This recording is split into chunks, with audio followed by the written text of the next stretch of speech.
Future Trunks with the Spirit of Vengeance. This looks absolutely incredible. First of all, symbolically, this is an incredible combination of characters. Future Trunks, the last surviving warrior of his timeline, the last hope of his world, that has been ravaged by androids, rogue gods, will all be able to be put to a stop due to the help of the Spirit of Vengeance.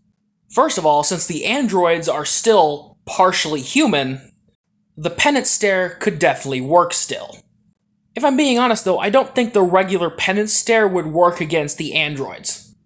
Because the way the penance stare works is it makes you feel the sins that you feel guilty for. So if you don't feel any guilt for what you've done, the penance stare isn't really going to work too well. But using straight up penance, like what the Cosmic Ghost Rider tends to use, that works perfectly fine. And it'll be devastating to the androids because it is just as effective as the penance stare without any of the negative side effects. But even if he didn't use the penance stare or just regular penance, the abilities he'd get as the Ghost Rider would be more than enough to deal with any of the threats Trunks has faced so far. The androids would be effortlessly incinerated by Hellfire. His signature burning attack is literally going to be a burning attack charged by Hellfire, as well as his signature sword coated in Hellfire.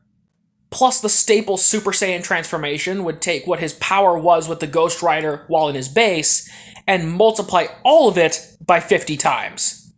Also, due to the abilities of the Spirit of Vengeance, Goku Black and Zamasu aren't going to be any problem. Because thanks to the unique abilities of the Spirit of Vengeance, it can casually bypass immortality like Zamasu. He'd be able to straight up rip the soul from Zamasu's body. And even if they were to still manage a way to fuse and defuse Zamasu, the Spirit of Vengeance power would still be way too much, even for fuse Zamasu's power. Also, a little bit of backtracking back to the Buu saga, although Trunks stopped Majin Buu from coming out, even if he were to be reborn, the insane amount of flames from the Spirit of Vengeance would be more than enough to incinerate Buu and make it to where his healing factor wouldn't be any sort of problem. The intense and powerful flames of the Spirit of Vengeance would be more than enough to handle the regeneration of Majin Buu. And since there isn't really any holy weaponry within Dragon Ball to my knowledge, that weakness wouldn't even be able to be exploited in this scenario.